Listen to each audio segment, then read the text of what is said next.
kok judi online itu berkembang pesat di Indonesia, termasuk di Sulawesi Selatan. Ada relevansi yang kuat antara judi online dengan pinjaman online. Jadi kalah pinjam ke online karena gampangnya, main lagi judi online. Terus pinjol ternyata susah juga besar. Itu 2023.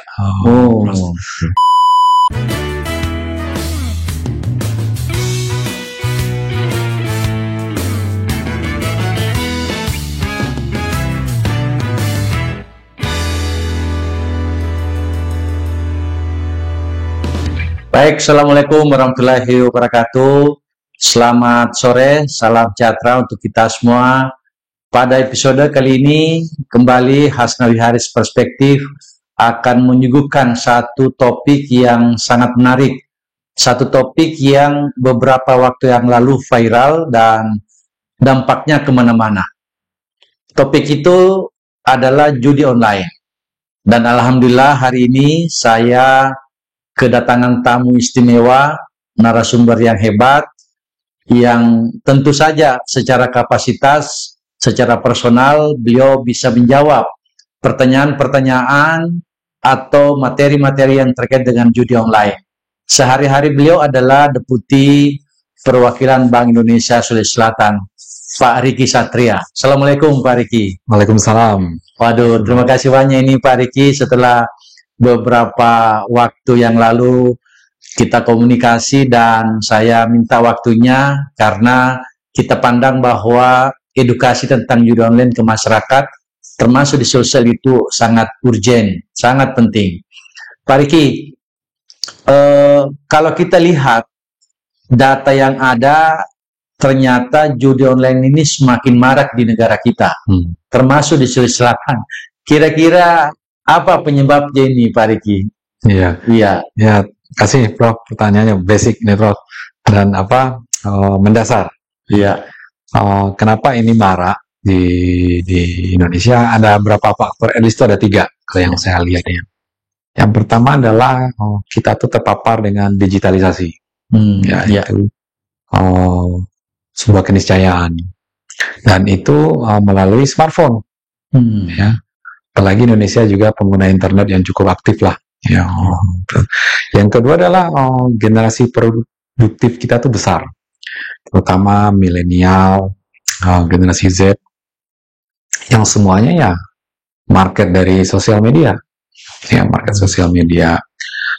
sehingga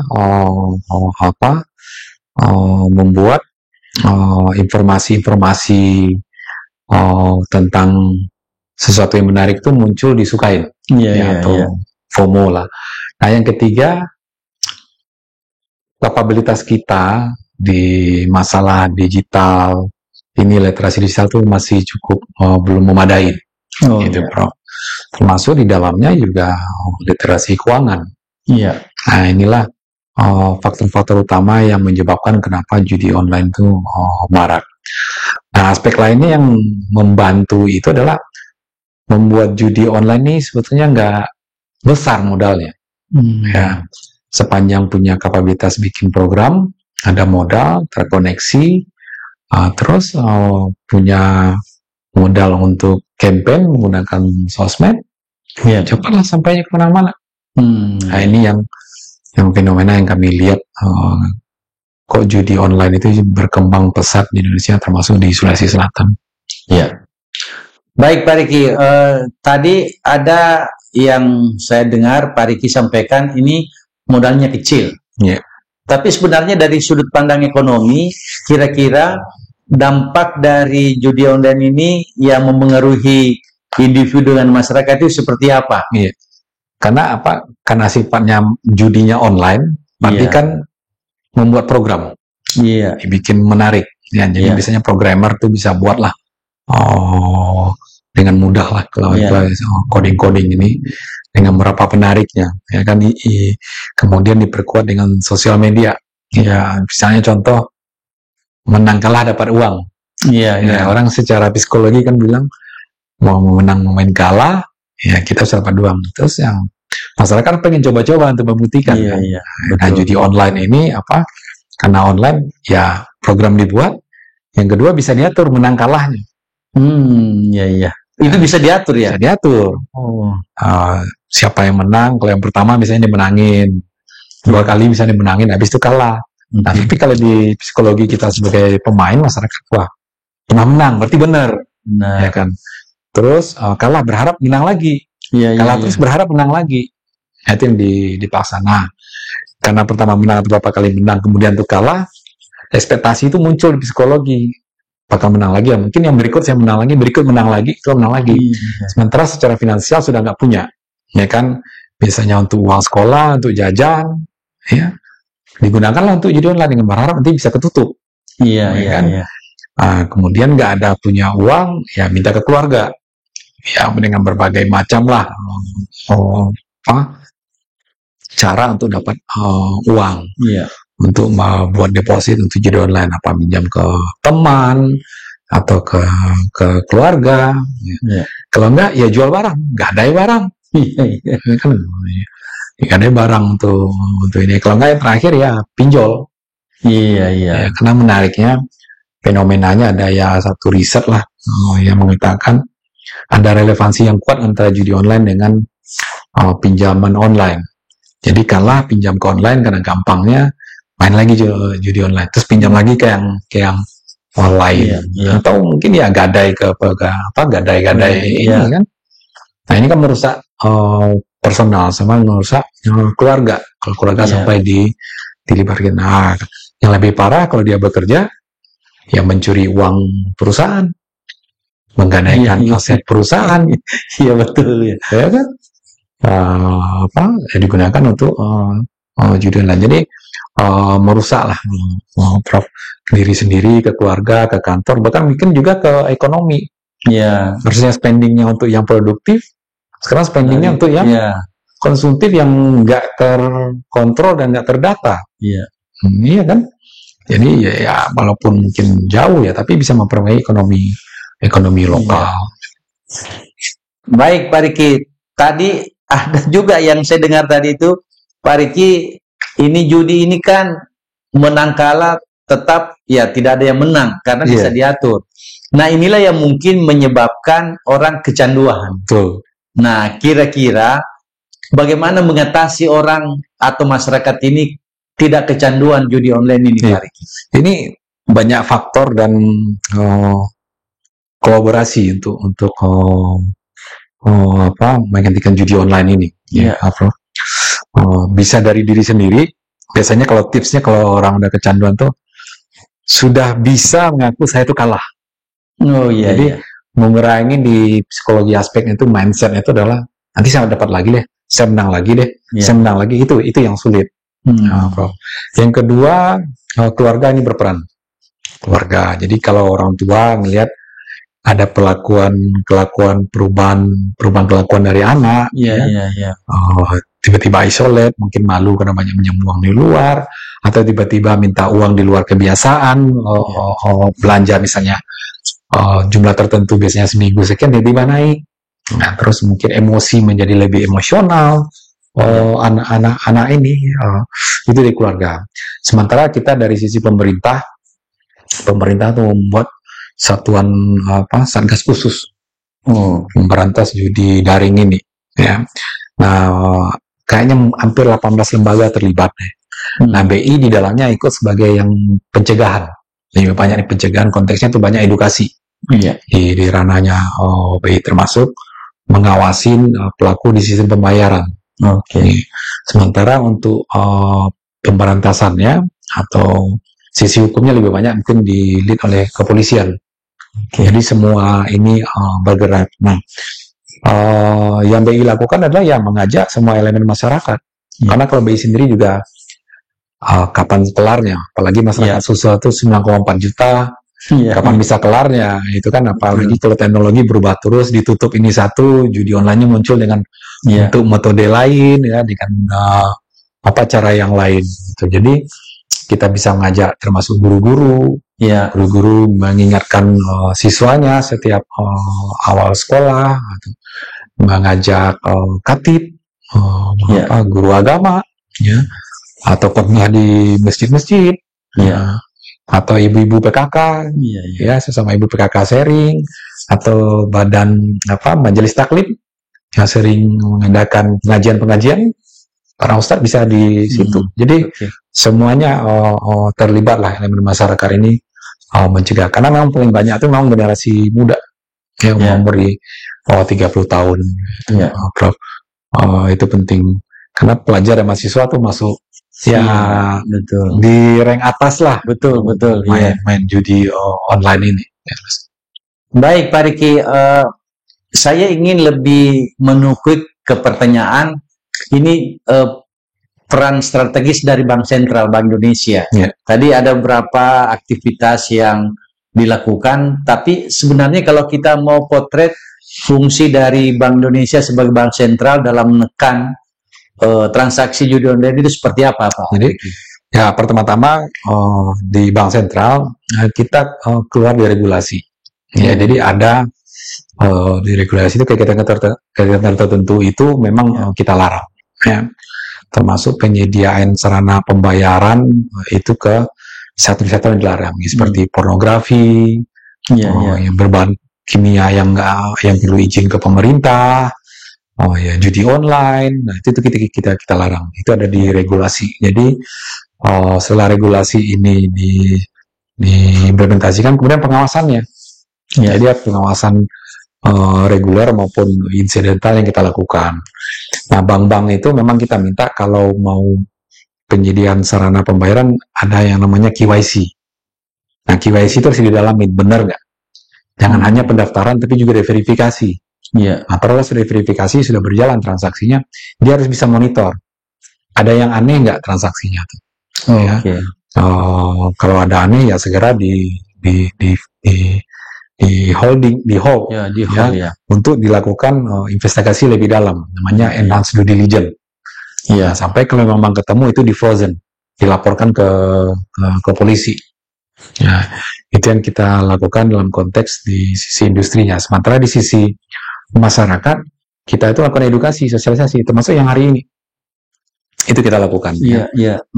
Edukasi pun baik oleh BI sendiri atau mengajak industri yang di bawah BI di sektor pembayaran. Ayo kita lakukan edukasi bagaimana ini memberantas judi online dalam konteks edukasi biar anak-anak ini nggak terjerumus di judi online ini. Ya Pak Riki, tentu ini kan tadi disebutkan bahwa salah satu tantangan terbesarnya adalah ketika secara paralel generasi muda, generasi Z misalnya dengan kemajuan teknologi ini ketemu. Dan ini menjadi tantangan terbesar sebenarnya. Kira-kira Pak Riki, kalau kita lihat posisi untuk kemudian bagaimana Bank Indonesia sebagai bank sentral itu kemudian melakukan komunikasi, koordinasi, tadi ada disebutkan ada sekian lembaga yang terkait, agar kemudian ini menjadi bagian dari komitmen. Karena kita percaya juga memang Pak Riki saya disampaikan, tentu kita tidak mungkin hanya Bank Indonesia yang bisa menyelesaikan. Kira-kira seperti apa ini? Jadi Prof, di BI sendiri memang di manajemen di headquarter itu memang selain mengedukasi juga memantau perorangan ini. Jadi kita punya kolaborasi dengan PPATK, dengan Kominfo. Itu kira-kira ada pegawai nggak? Kenapa? Karena kalau pegawai itu kena judi online ini virus, rusaknya besar.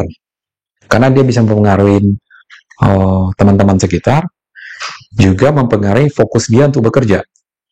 Akhirnya kan bisa target perusahaan itu nggak tercapai. Saya pikir samalah dengan perusahaan-perusahaan lainnya. Nah, di beberapa perusahaan lain malah lebih ekstrim lagi. Ketemu dia main judi online langsung pecat. Langsung pecat kalau terbukti. Bukan dikasih peringatan lagi. Kenapa? Butuh waktu untuk penyembuhannya, Prof. Ini mirip dengan kecanduan narkoba. Butuh waktu. Kan fokus itu udah berubah. Behavior itu udah berubah. Nah, ini contoh. Jadi BI melakukan seperti itu, ternyata lembaga lain juga melakukan seperti itu. Nah, kemudian juga masing-masing lembaga itu juga kita minta untuk nge-review ke pegawainya. Kemarin yang di sini kita lakukan contohnya di Money Changer. Ya, kita ingetin itu Money Changer, coba review pegawainya, jangan sampai mempengaruhi kinerjanya gara-gara ini kan, gara-gara judi online. Ya, jadi isu. Jadi di bawah kita pun kalau hasil pengawasannya nggak bagus, gara-gara ini kan nggak bagus. Nah, teman-teman perbankan pun kita ingatin yang sama. Karena kalau biasanya kalau di sini kan cuma kantor cabang, at least bank social bar lah ya. Terpusat sini kita juga ingetin, tong nih, ini bahaya nih. Nah, cara antideteksinya sih ada sih sebetulnya. Ini yang kita lakukan. Nah, itu yang di lingkungan kita sendiri. Baru kita masuk ke lingkungan yang lebih luas, ke eksternal. Nah, karena segmen market paling banyak itulah generasi muda pelajar, ya kita kerjasama dengan PGRI contohnya. Yang karena juga Ustadz kita minta, karena lebih juga powerful ya kan, karena judi online itu kalau di agama apapun, apalagi di Islam itu dosa besar. Bukan dosa lagi, tapi besar. Besar itu ada ayatnya khusus itu. Nah, makanya judi online, judi ini parah merusaknya. Makanya dibilang dosa besar. Jadi berbagai cara juga kita lakuin edukasi, karena sifatnya DB kan lebih banyak pencegahan. Ya, proses sesuai dengan satuan kerja Satgas penelusuran judi online daring ini lebih banyak sosial edukasi. Sementara di internal kita lewatin bisa dimonitor nggak transaksi ini, ya itu kita lakukan juga. Pak Riki, salah satu yang menarik juga tadi disampaikan adalah karena teman-teman kebijakannya kalau di Bank Indonesia katakanlah ada yang terbukti pecat. Jadi sebenarnya kalau dalam istilah Pak Riki tadi dosa besar.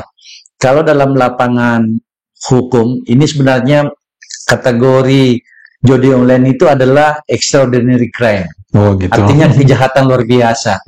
Sehingga tentu penanganannya juga tidak bisa biasa-biasa. Kalau penanganannya biasa-biasa saja, saya kira ini akan semakin marak. Nah, kira-kira antara kecanduan, kemudian fasilitas teknologi yang user friendly, yang kemudian bisa melahirkan banyak tipe-tipe judi online itu seperti apa pola pengawasan yang dilakukan oleh teman-teman Bank Indonesia itu? Yang bisa kita lakukan, satu, memang di lewat industri pembayaran itu melihat pola transaksi yang anomali. Ada yang anomali nggak? Yang tidak normal ya? Yang tidak normal. Atau frekuensinya sering, gitu kan? Tapi aneh lah. Jadi memang ini yang kita lakukan di teman-teman pengawasan. Jadi coba lihatin ada nggak transaksi-transaksi yang anomali, itu dilaporkan ke kita. Pak Riki, tadi disebutkan banyak generasi muda. Saya ingin mendapatkan gambaran, mungkin ada data di Sulsel ini kita sebenarnya berada di posisi mana ini secara nasional. Dan kira-kira ini pemainnya ini kategorinya kalau umur ini di mana? Jangan-jangan kami misalnya yang disampaikan tadi Pak Riki, kami di PGRI Persatuan Guru Republik Indonesia kan ingin mengambil peran bagaimana mengedukasi anak-anak kita agar tidak terlibat dalam judi online. Nah, seperti apa ini kita Pak Riki melihat untuk kondisi Sulsel hari ini? Sulsel ini kalau dari datanya teman-teman PPATK, Sulsel itu masuk di 11 besar. 11 besar ya. Lumayan juga. Pinjol ya. Judi online. Judi online. Dari 34 provinsi. Berarti kan papan atas sebetulnya. Bukan di papan tengah. Nah, tapi di judi online, di pinjaman online-nya 10 besar. Pinjaman online 10 besar. Judi online itu 11 besar. Pinjolnya masuk di 10 besar. Saya lupa nomor 7 atau nomor 8 lah. Pinjol. Itu tadi lah. Kalau judo, sepertinya pinjam ke pinjol. Gitu, Prof. Nah, banyakkan umurnya itu umur 30 tahun ke bawah. 30 tahun ke bawah?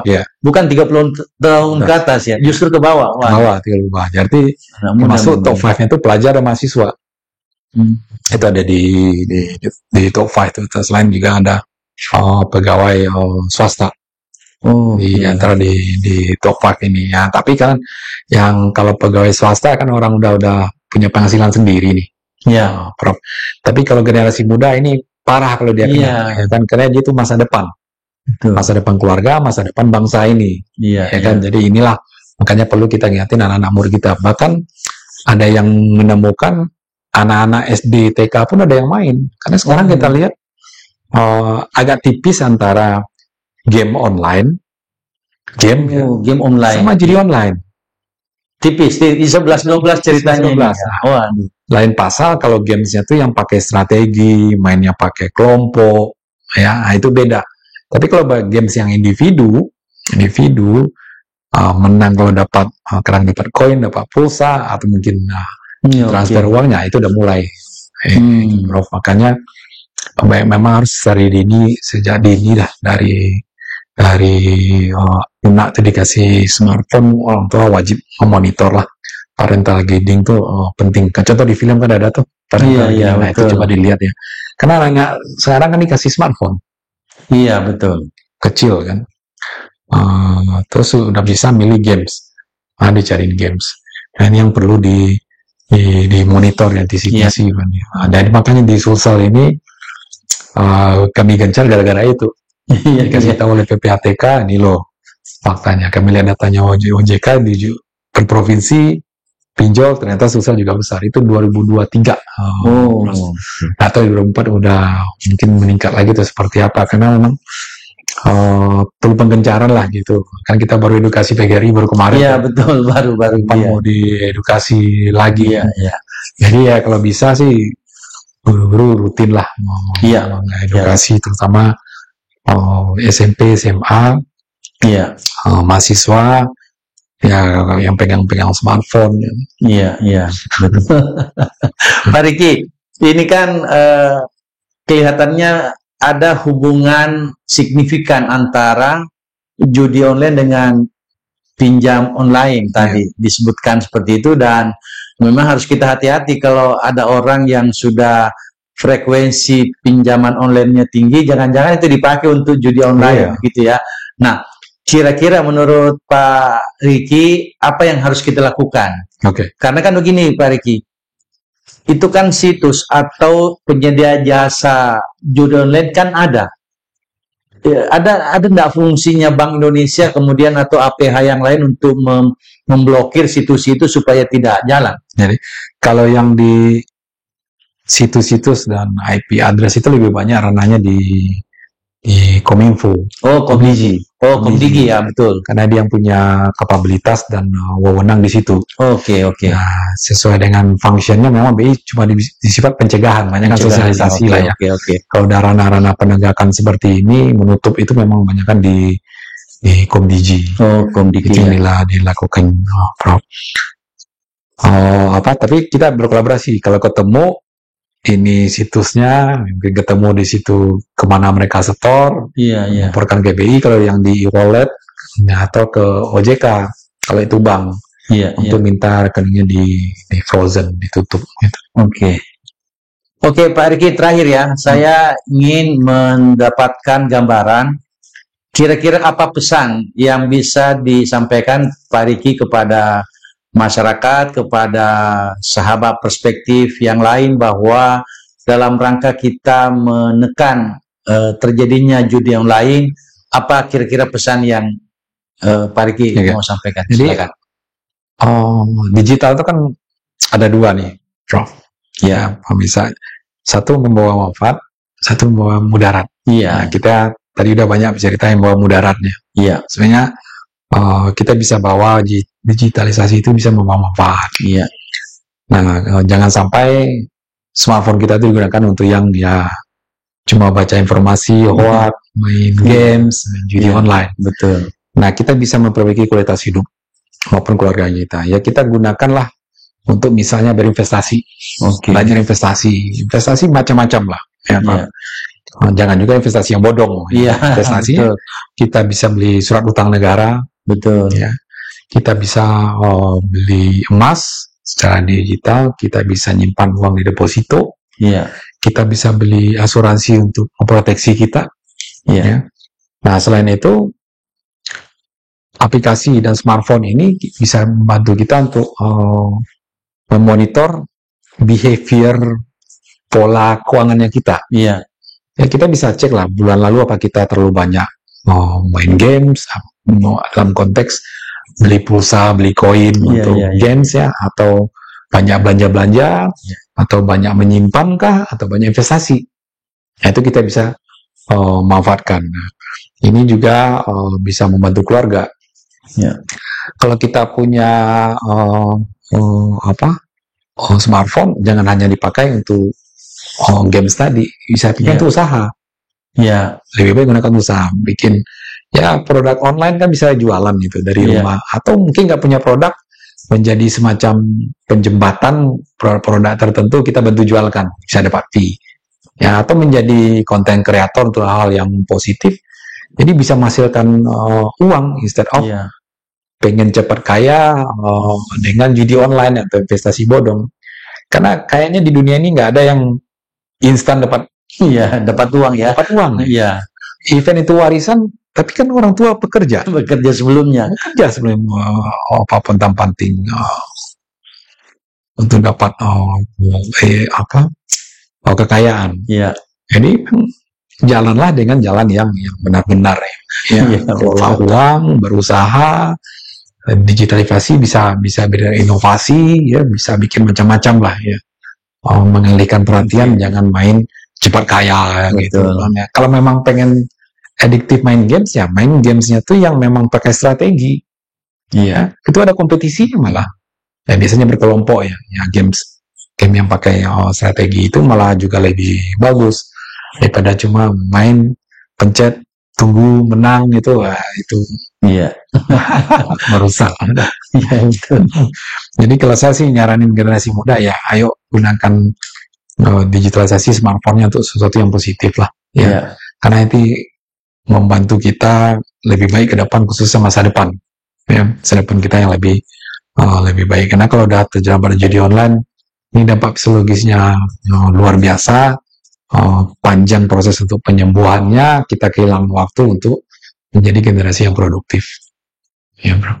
Baik, makasih banyak Pak Arik, ini luar biasa sekali edukasi kita terkait dengan judi online. Tentu sebenarnya banyak poin-poin atau isu-isu yang strategis seperti uang palsu dan lain sebagainya, tapi karena waktu kita terbatas, mungkin di episode lain kalau Pak Riki berkenan ada waktu. Sahabat perspektif, saya kira judi online seperti tadi selain dosa besar, dia juga masuk kategori extraordinary crime. Jadi kejahatan luar biasa yang tentu saja penanganannya butuh kolaborasi, butuh kemitraan dari seluruh pihak, dan tentu saja edukasi kepada masyarakat adalah bagian yang sangat penting. Anak-anak kita tadi disebutkan Pak Riki itu anak-anak yang berumur 30 tahun ke bawah, ini yang paling banyak dominan terlibat dalam judi online. Nah, kita berharap dengan edukasi kita hari ini ada beberapa poin-poin khusus yang tentu akan menjadi edukasi, sehingga kita juga terlibat dalam proses bagaimana kita mengurangi transaksi judi online. Saya kira sahabat perspektif, demikian edukasi kita hari ini dalam podcast Hasnawi Perspektif. Semoga ini bermanfaat bagi kita semua, dan salam perspektif. Assalamualaikum warahmatullahi wabarakatuh. Waalaikumsalam.